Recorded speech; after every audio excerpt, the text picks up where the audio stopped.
আমরা তুঙ্গনাথের দিকে যাচ্ছি। এই যে রাস্তা, মেঘ ভেদ করে চলে যাচ্ছি তুঙ্গনাথের দিকে, জয় বাবা তুঙ্গনাথের দর্শন পেতে। খুব সুন্দর লাগছে পরিবেশটা একদম। এই যে তুঙ্গনাথ পার্কিং পয়েন্ট, যেখানে আমরা চলে এসেছি। এখানে আমাদের গাড়ি রাখবো, গাড়ি রেখে যে হোটেলে খেয়ে নেবো। আমরা ম্যাগি খেয়েছি। এই তুঙ্গনাথ বাজার, মানে মেন গেট মন্দিরের, এখান থেকে আমরা যাত্রা শুরু করব। আমাদের যাত্রা শুরু এখান থেকে। জয় বাবা তুঙ্গ নাম বলে। Hello guys, welcome back to our channel. আমরা এখন তুঙ্গনাথ যাচ্ছি।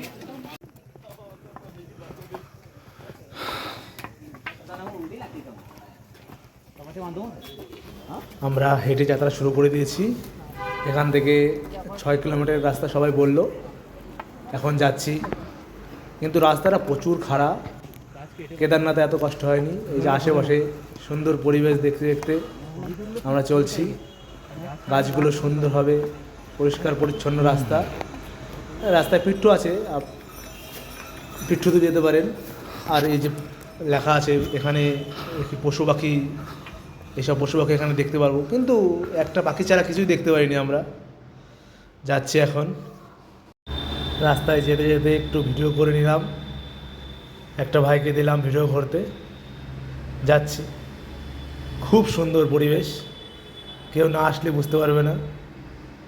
একদম নির্জন, শান্ত শিষ্ট একটা পরিবেশ, খুব সুন্দর লেগেছে। আর এখানে খুব লোক কমও আসে। কেদারনাথে যেরকম ভিড় হয় এখানে সেরকম ভিড় হয় না রাস্তায়, কারণ এখানে খুব কম লোক আসে। কেদারনাথ ঘুরে খুব কম লোক এখানে আসে, কারণ এটা প্রচুর খাড়া রাস্তা। আর কেদারনাথেই তাদের শক্তি শেষ হয়ে যায়। তুঙ্গনাথ যা রে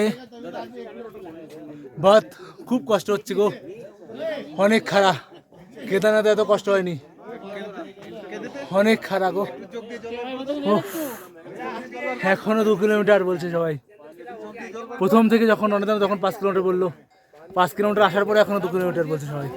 আমার বন্ধু সব বসে আছে এখন, শরবত খাচ্ছে। খুব কষ্ট। কেউ আসবে, কিন্তু বাবা ভোলানাথের কথায় মনে মনে একটু আনন্দ লাগছে যে সব থেকে উঁচু শিব মন্দির বাবা ভোলানাথের দর্শন পাবো। সবাই একবার করে আসো। রাস্তায় যেতে যেতে কটা বিহারি বন্ধুর সাথে দেখা হয়ে গেল। রাস্তায় খুবই কম সংখ্যক দোকান আছে। কেদারনাথে যেরকম দোকান আছে এখানে দোকান খুব কম। তার মধ্যে যে একটা, প্রায় পৌঁছে গেছি, আর একটু বাকি আছে, আর 800 মিটার বাকি আছে। এই যে আমার দোষ, সব বন্ধু লোক সব হাঁপিয়ে গেছে, সব হাঁপিয়ে গেছে, এখন পাচ্ছেই না। সবাইকে একবার কেদারনাথ আর তুঙ্গনাথ আনাই চাইয়ে। খুব কষ্ট, অনেক কষ্ট, সবাই যেতে পারে না। আমরা যাচ্ছি, দেখা যাক। দেখুন কত মানুষ ঘোরাতে যাচ্ছে, ঘোরাতে করে আমরা হেরে যাচ্ছি। দেখি আর কতক্ষণ লাগে বাবার দর্শন পেতে, কিন্তু দর্শন ঠিক পেয়েই থাকবো। পুরো প্রচুর খাড়া রাস্তা, দেখো প্রচুর খাড়া রাস্তা, একদম পাহাড়ের উপরে। খুব কষ্ট হচ্ছে। কেমন লাগছে তোমাদের বলো একটু। ঠিক আছে তো, একদম। হ্যাঁ, অনেক দিনের স্বপ্ন পূরণ হলো। হ্যাঁ, চলে এসছি তুঙ্গনাথ। এখান থেকে 150 মিটার দূর। এই যে রাস্তা, উপর। আমার বন্ধুরা এখন আসতে পিছনে আছে, তার জন্য দাঁড়িয়ে আছি। এখানে ডালি পাওয়া যায়।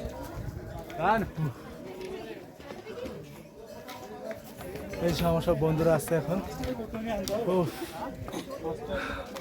এখন মনে একটু শান্তি লাগছে, কারণ ঘন্টার আওয়াজ পেয়ে গেছি। চারিদিকে প্রচুর কুয়াশা, কিছু দেখা যাচ্ছে না। আমার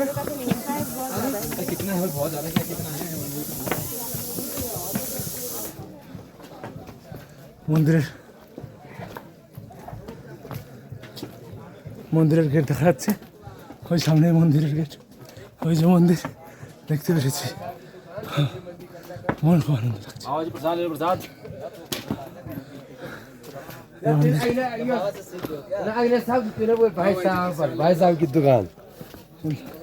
এত কষ্টের মধ্যে বসে গেছি বাবার কাছে, শান্তি মনে হচ্ছে।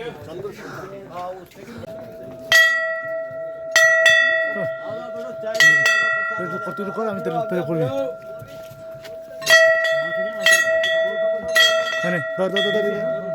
ভিডিওটা বন্ধ করবি না, চলে এদিকে চলে সামনে দিকে সুবিধা হয় আর না হবে না এখান থেকে ভিডিওটা ওই পাশে মারলে তো সুবিধা হয়।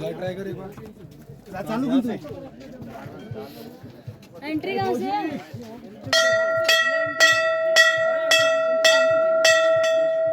एग्जिट है वहाँ से तो। আবার লম্বা তাহলে আমরা এটা বকলি মুখ আসছে তো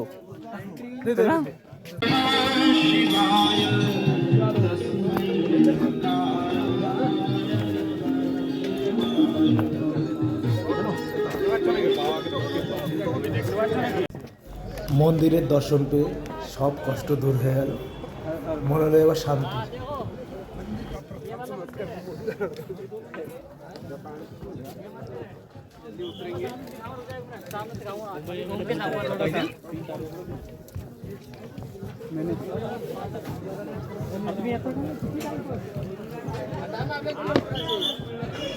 মন্দিরে সেরকম ভিড় ছিল না, কেদারনাথে যেরকম ভিড় থাকে খুব ফাঁকাই ছিল, কিন্তু আমরা যখন এসেছি তখন 12টা বেজে গেছে, এর জন্য মন্দিরের দ্বার বন্ধ করে দিয়েছে।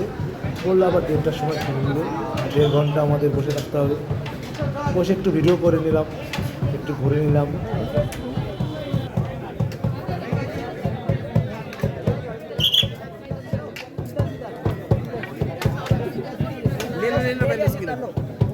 ले लिया। ओके हटो। सेल्फी स्टिक निकालो यार। हाँ पापा 15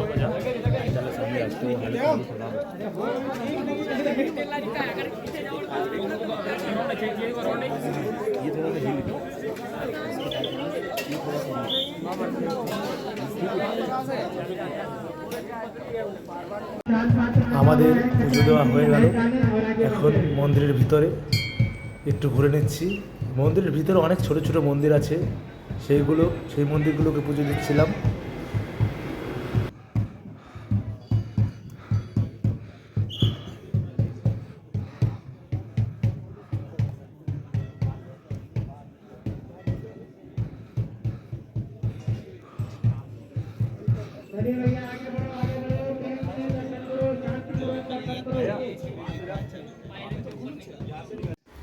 মন্দির দর্শন করে ফেরার পথে ফিরতে ফিরতে এক জায়গায় একটু রেস্ট নিয়ে নিলাম, কারণ আমার সব বন্ধুরা পিছিয়ে পড়ে গেছে। এখানে একটু দাঁড়িয়ে নিলাম, পরিবেশটা খুব সুন্দর লাগছে, চারিদিকে কুয়াশা থেকে